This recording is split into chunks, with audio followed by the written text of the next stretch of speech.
Hello everyone, कैसे हैं आप सभी लोग।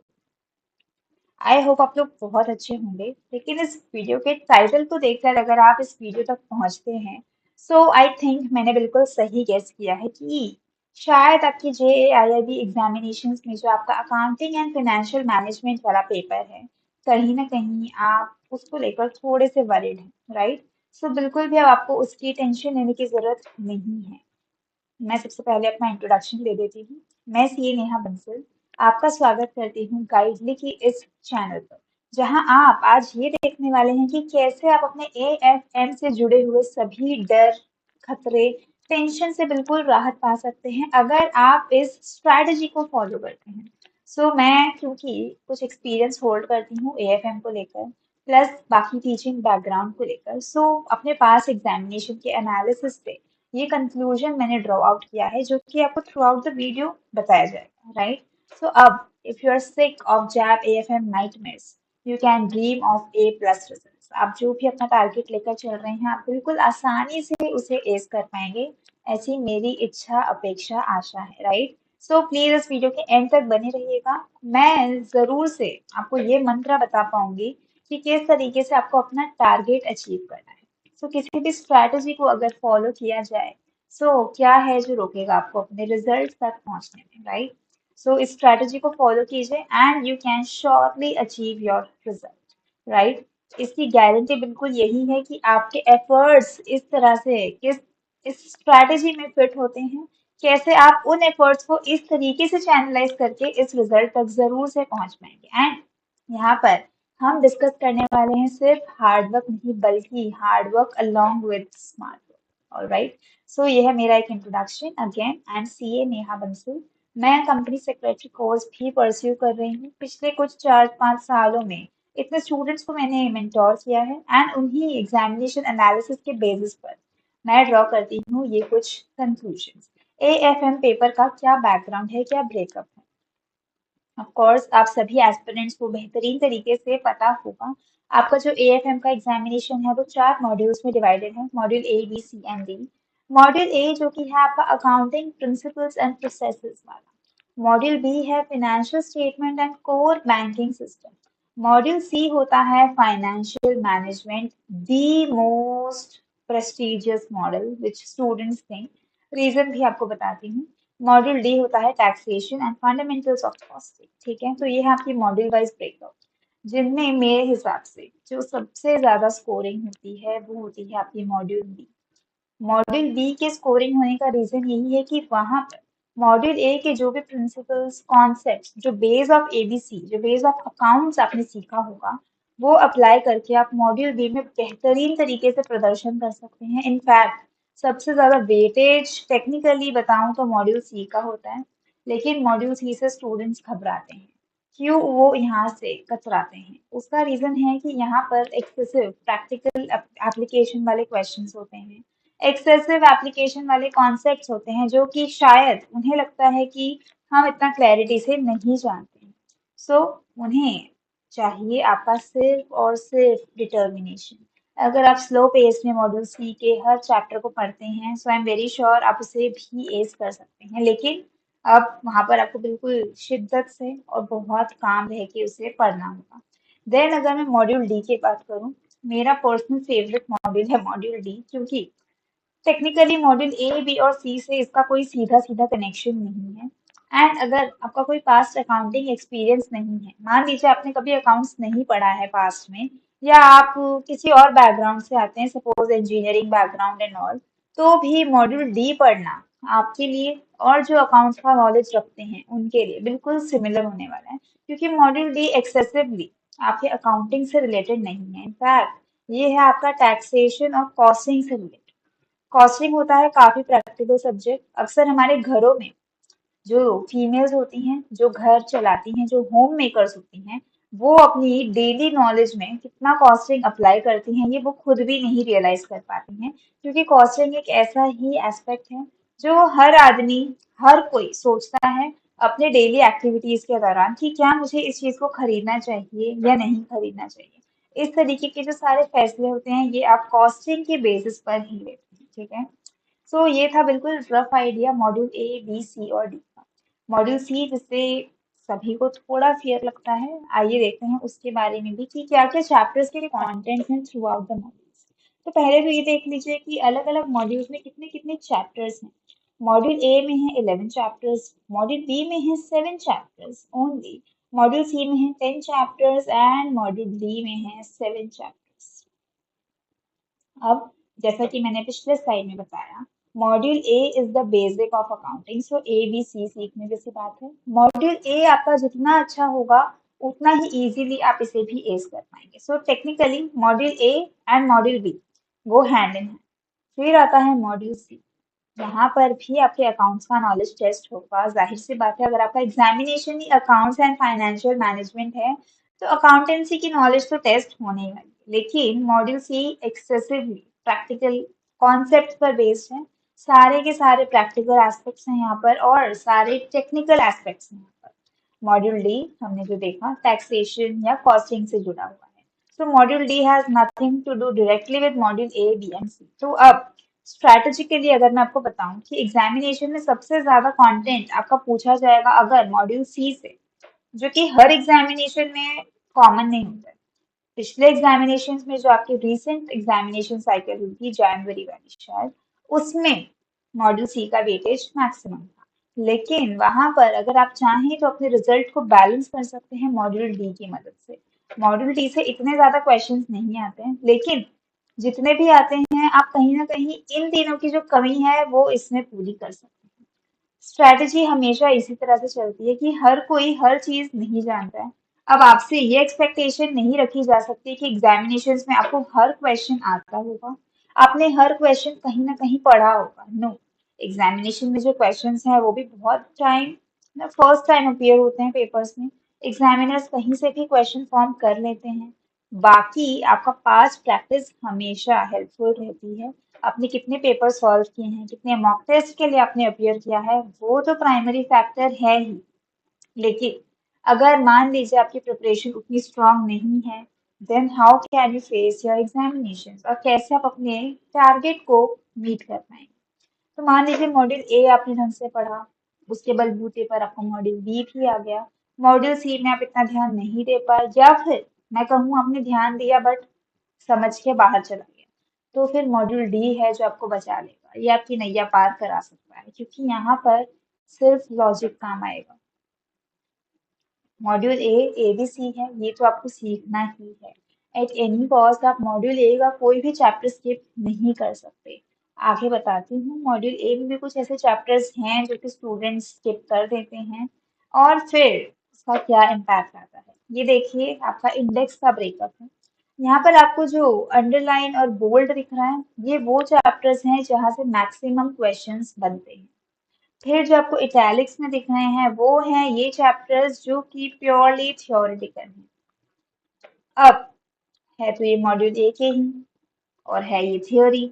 यहाँ पर मैंने अक्सर ये भी देखा है कि जो प्योरली थ्योरेटिकल चैप्टर्स होते हैं, स्टूडेंट्स ये नहीं फिगर आउट कर पाते कि उसमें से हमें क्या पढ़ना है, क्योंकि हर कुछ थ्योरी है, हर कुछ लगता है कि इम्पोर्टेंट है, समझ नहीं आ रहा है कि इस चीज़ को कितना लर्न करें। क्योंकि थ्योरी है तो आपको जाहिर बात है लर्न ही करना पड़ेगा, तभी आप उसे एग्जामिनेशन तक रिटेन कर पाएंगे। सो यहाँ पर जो कंफ्यूजन होता है वो इसी चीज़ का होता है कि हमें कितना रिटेन करना है, क्या करें, राइट। तो उसके लिए भी हमारे पास एक सॉल्यूशन है। चलिए चैप्टर वाइज जाते हैं। चैप्टर नंबर 1 है आपका definition, scope and accounting standards. अगर मैं आपको कहूँ तो ये आपकी टिपिकली ए बी सी में बहुत ज़्यादा बेसिक लेवल का है। यहाँ पर आपको लिस्ट ऑफ अकाउंटिंग स्टैंडर्ड्स मिल जाएंगी। तो लेंथ वाइज ये चैप्टर काफ़ी बड़ा है। इनफैक्ट इसके प्रैक्टिकल क्वेश्चंस भी इतने सारे बन सकते हैं कि कैन नेवर। तो यहाँ पर सबसे ज्यादा प्रैक्टिस आप कर सकते हैं स्टूडेंट्स।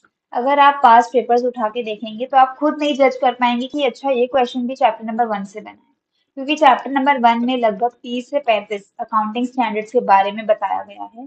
भले ही शॉर्ट डिस्क्रिप्शन है लेकिन बताया गया है।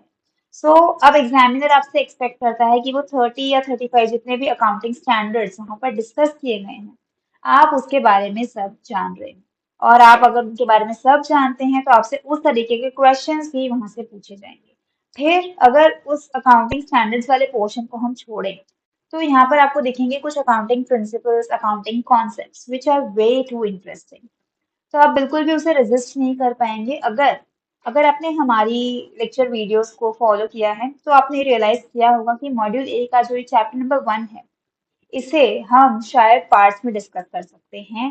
कॉन्सेप्ट्स जो हैं वो एक पार्ट में देखेंगे, अकाउंटिंग स्टैंडर्ड्स या जो बाकी की थियोरिटिकल एस्पेक्ट्स हैं वो हम दूसरे पार्ट्स में देखते हैं, राइट। सो मैं हमेशा ये मान के चलती हूँ कि चैप्टर 1 बिल्कुल भी लीनियंटली नहीं लेना है।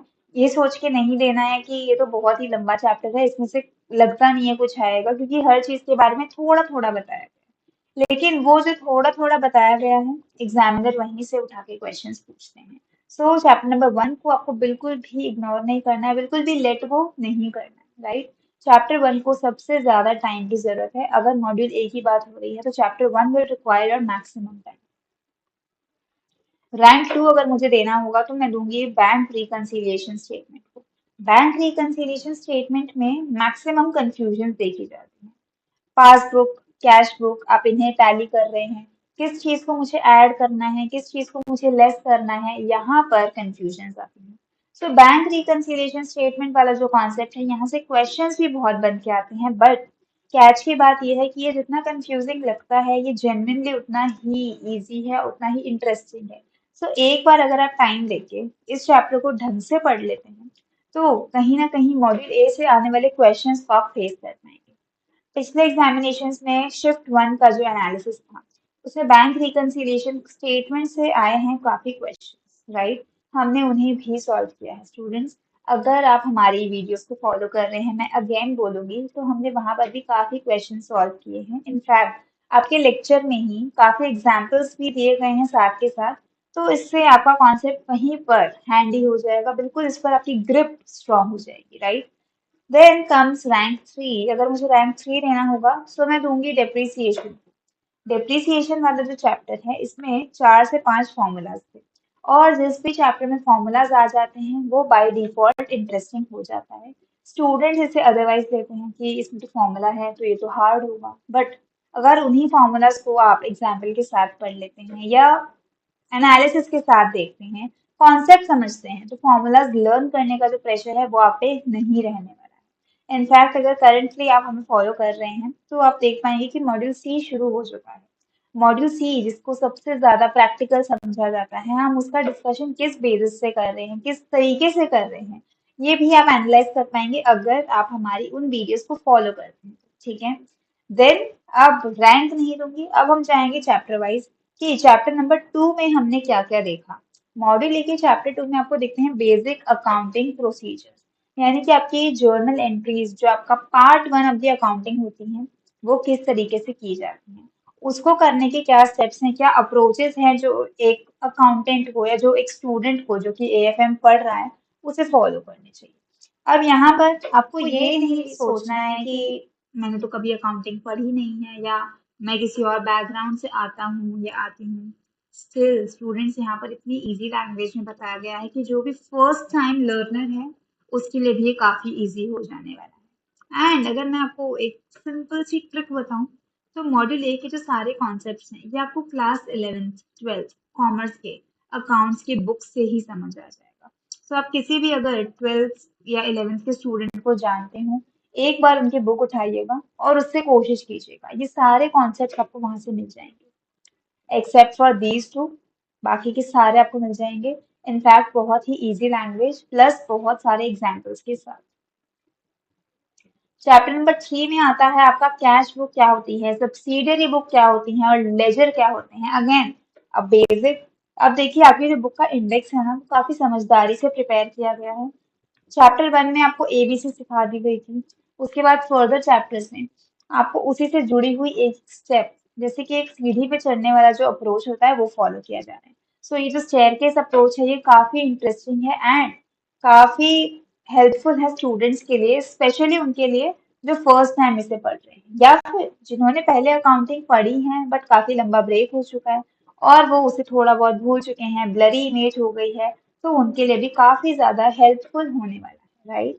देन हम आते हैं trial balance, rectification of errors and adjusting and closing entries.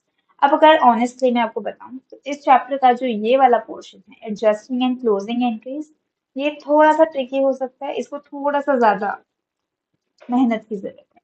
लेकिन जो part one of the chapter है वो काफी इजीली हौले हौले हो जाएगा, आपको पता भी नहीं चलेगा। तो काफी इजीली आप इस चैप्टर को देख सकते हैं। ट्रायल बैलेंस क्या होता है, आपकी बुक्स ऑफ अकाउंट कैसे बनती हैं, उसका ये पहला स्टेप होता है, वो सारी चीजें आपको इसमें पता चलेंगी। फिर हम आए थे कैपिटल एंड रेवेन्यू एक्सपेंडिचर पे। आई थिंक पूरे एएफएम का सबसे छोटा चैप्टर अगर कोई है तो वो ये है। ये मात्र 2 या 3 साइज का चैप्टर है और इसे पढ़ना कोई बड़ा खेल भी नहीं है, बहुत ही इजी चैप्टर है। कौन से खर्चे आपके परमानेंट खर्चे या लॉन्ग टर्म खर्चे होते हैं, कौन से आपके डेली बेसिस पर होने वाले खर्चे होते हैं, ये सिर्फ उनकी बात करता है। फिर आए हम बिल्स ऑफ एक्सचेंज पे, एंड ये अगेन काफी इंटरेस्टिंग और स्कोरिंग भी है। आई डोंट थिंक इससे बहुत ज्यादा क्वेश्चंस बनते हैं, क्योंकि मैंने रिसेंट एग्जामिनेशंस में इसका इतना ज्यादा क्वेश्चन नहीं देखे, बट अगर बन भी जाते हैं तो बिल्कुल हार्ड नहीं है, इसको समझना बहुत ईजी है। देन आता है operational aspects of accounting entries. ये मिक्स है, थोड़ा थियोरी थोड़ा प्रैक्टिकल। अगेन ये जो लास्ट के 3 चैप्टर्स हैं इसमें स्टूडेंट्स अवॉइड करते हैं पढ़ने से, और वही वो गलती करते हैं स्टूडेंट्स। मैंने आपको कहा था मॉड्यूल ए ये बेस है आपका, और मॉड्यूल ए से ही जुड़ा हुआ है मॉड्यूल बी। तो मॉड्यूल ए का कोई भी चैप्टर अगर आप छोड़ रहे हैं तो एक सेकेंड थॉट जरूर दीजिएगा कि शायद मॉड्यूल बी में इसका असर पड़ सकता है। प्लस ये आप फरमाइए कि मॉड्यूल ए के जो इतने सारे चैप्टर्स हैं ये प्योरली प्रैक्टिकल हैं। आई शुड नॉट से प्रैक्टिकल, बट ये उस तरह का थ्योरी है जो कि आपको हेल्प करने वाली है, या बहुत इजी लैंग्वेज है, या कॉन्सेप्ट से रिलेटेड है। लेकिन ये जो आखिरी के 2 से 3 चैप्टर्स हैं ये प्योरली थ्योरेटिकल है। एंड ऑनेस्टली अगर मैं एक स्टूडेंट होती तो मुझे भी ये काफी मोनोटोनस या बोरिंग लगता है, बट वो सोल्यूशन नहीं। अगर चैप्टर बोरिंग है तो भी एग्जामिनेशंस में वो नहीं आने वाला है, ऐसा तो नहीं है। एग्जाम में तो वो आएगा ही, पढ़ना आपको है ही। सो उसे अगर आप बोरिंग समझ के पढ़ेंगे तो आप कुछ याद नहीं कर पाएंगे, लेकिन उसे अगर आप इंटरेस्टिंग बनाने की कोशिश करेंगे, रियल एग्जाम्पल्स के साथ उसे पढ़ेंगे, तो शायद वो आपकी हेल्प करे। तो इन 3 चैप्टर्स में आपका बहुत ज्यादा डिटर्मिनेशन लगेगा, क्योंकि थ्योरी को पढ़ने में और प्रैक्टिकल को या लॉजिकल चीजों को पढ़ने में बहुत फर्क होता है, and I understand that, right. तो ये हमने देख लिया मॉड्यूल ए के बारे में। अब बढ़ते हैं मॉड्यूल बी की तरफ।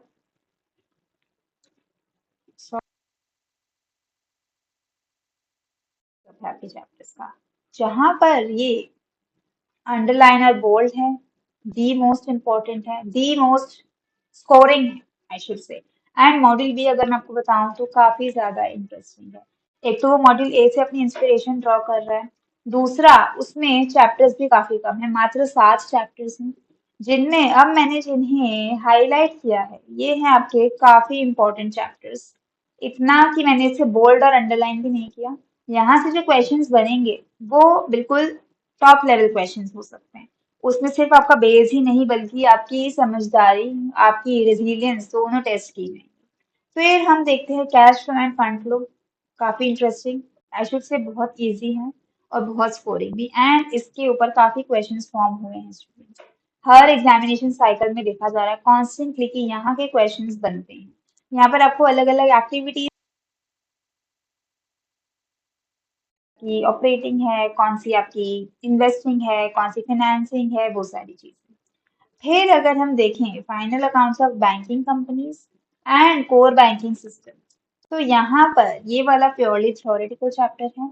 And final accounts of banking companies ये mix of theory and practical है, लेकिन ये स्टूडेंट्स अवॉइड करते हैं और यहाँ हो जाती है गलती। तो आपको किसी भी थ्योरेटिकल चैप्टर को अवॉइड तो बिल्कुल नहीं करना है, कोशिश करनी है कि उसके इम्पोर्टेंट पॉइंट्स आप पढ़ लें। मान लीजिए पूरा चैप्टर आपको नहीं समझ आ रहा है तो मैक्सिमम रिवीजन वीडियोस देखिए।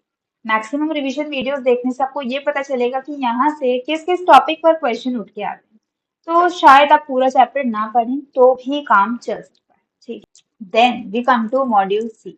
अब स्टूडेंट्स मॉड्यूल सी के जो भी कंटेंट्स हैं, आई नो आप उससे थोड़ा ज्यादा डर रहे हैं, और मैंने स्टार्टिंग में भी ये डिस्क्लेमर दिया था कि अक्सर स्टूडेंट्स को मॉड्यूल सी से थोड़ा फोबिया होता है।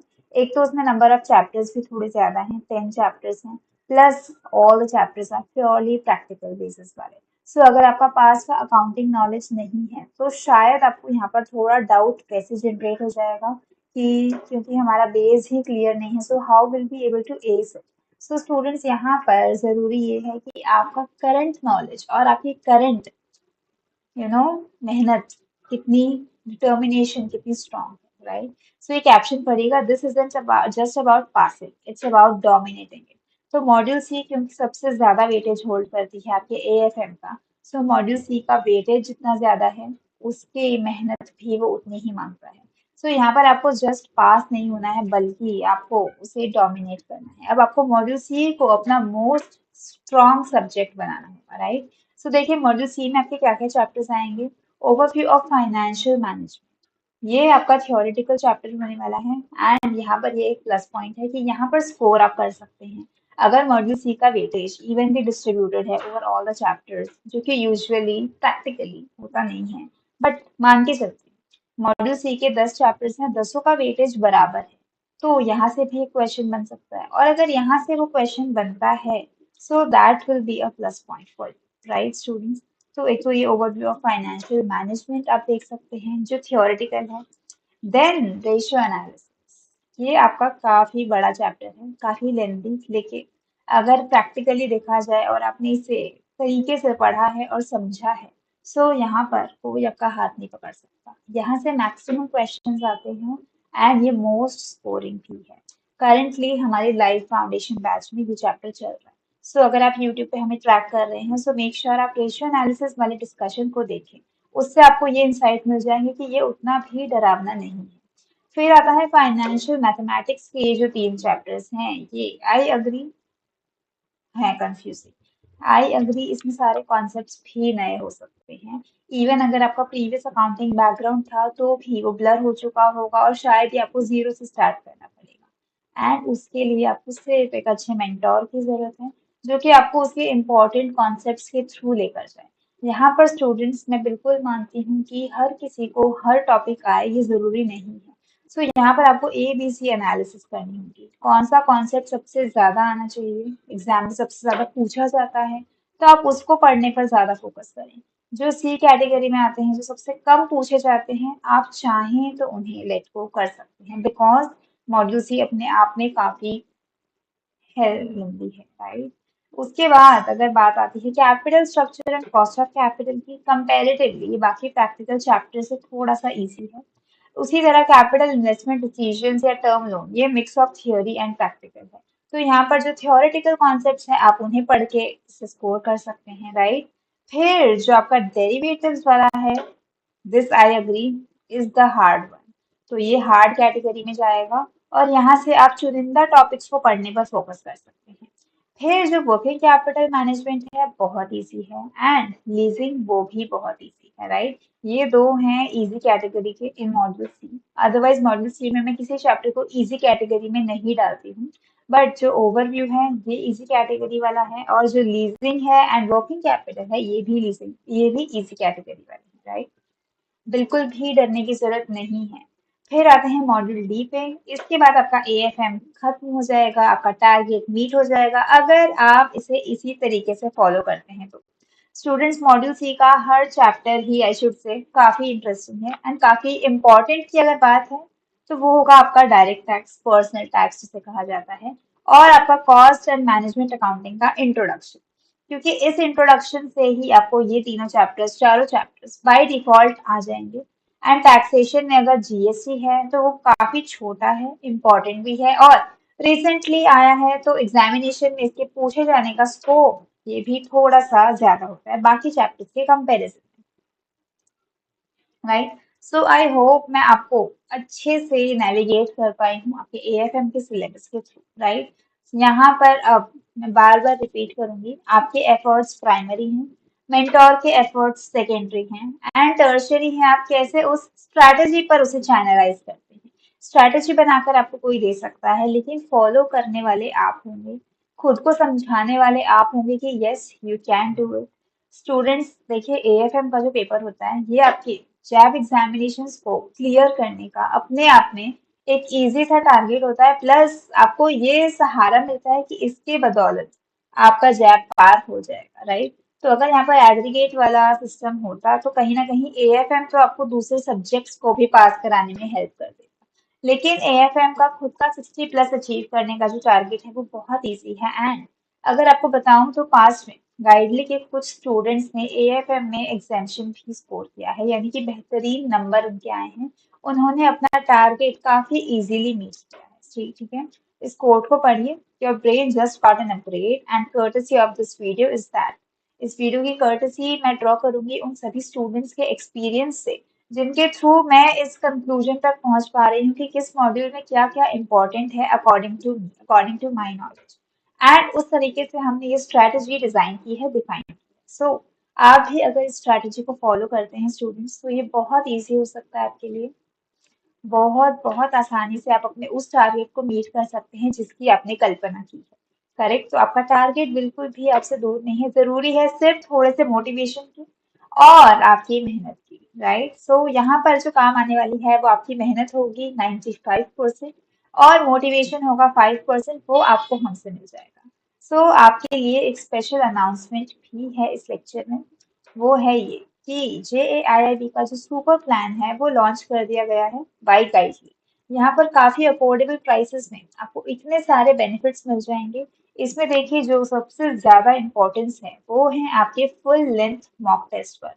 ऑफ कोर्स अगर आप ज्यादा से ज्यादा टेस्ट के लिए अपीयर करते हैं तो आपका वो फोबिया खत्म हो जाएगा कि मैं अकाउंट्स के नॉलेज को नहीं जानता हूँ या जानती हूँ, या मेरा अकाउंट्स में कोई खास बैकग्राउंड नहीं था। ये देखिए प्राइसेस काफी अफोर्डेबल सेट किए गए हैं।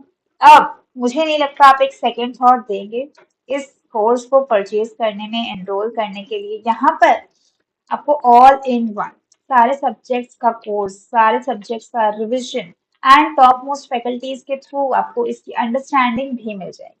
साथ ही साथ हम डेली बेसिस पर टेस्ट ऑर्गेनाइज करते हैं। आपको जो नोट्स हैं वो फ्री ऑफ कॉस्ट भी दिए जाते हैं पीडीएफ चैनल्स के थ्रू, पीडीएफ फॉर्मेट के थ्रू, टेलीग्राम चैनल्स के थ्रू। सो अगर आपने अब तक हमारे चैनल्स को फॉलो नहीं किया है, मेक श्योर ये सारे हैंडल्स को आप फॉलो करें। यहाँ पर आपको सारे ज़रूरी नोटिफिकेशन, सारे इन्फॉर्मेशन भी मिलते रहेंगे।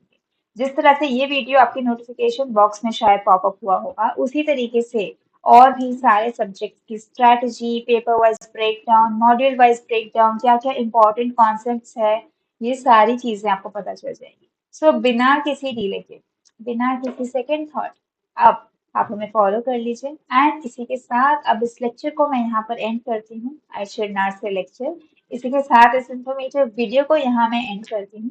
यूजुअली मैं अपने लेक्चर्स को भी इसी तरीके से एंड करती हूँ, तो वही सैल्यूटेशन मैंने यहाँ पर दिया। लेकिन अब अगर आपको मेरा ये समझाने का तरीका थोड़ा भी मोटिवेटिंग लग रहा है या थोड़ा भी कन्विंसिंग लगता है, सो एक बार जाकर किसी भी एक रैंडम वीडियो को देखिएगा। हो सकता है आपका जो भी भ्रम है स्पेशली मॉड्यूल सी को लेकर वो क्लियर हो जाए। मॉड्यूल सी की ही कोई वीडियो उठाइएगा और उसे देखिएगा। अगर मॉड्यूल सी आपको जरा भी हार्ड लगे तो हम मिलते हैं अगेन। इस नंबर पे आप रीच आउट कर सकते हैं, हमारी टीम यहाँ पर रेडिली अवेलेबल है। राइट, सो इसी के साथ अब मैं यहाँ इस वीडियो को समाप्त करती हूँ। आपको बेस्ट विशेस के साथ आप अपने टारगेट को अचीव कर पाए, ये आपको सारी मैं इन एडवांस बधाइयाँ देती हूँ कि आप अपना टारगेट मीट कर लें। मेरी बेस्ट विशेस आपके साथ है, गाइडली की बेस्ट विशेस आपके साथ हैं। So please get enrolled with गाइडली। हो सके तो हमारे यूट्यूब वीडियो को देखिएगा। एंड अगर आपको तरीका अच्छा लगता है, समझ आ रहा है, सो बिना किसी थॉट के आप एनरोल भी कर सकते हैं। Okay students, good bye, good luck, thank you for listening to me, thank you for staying till the end. Bye bye.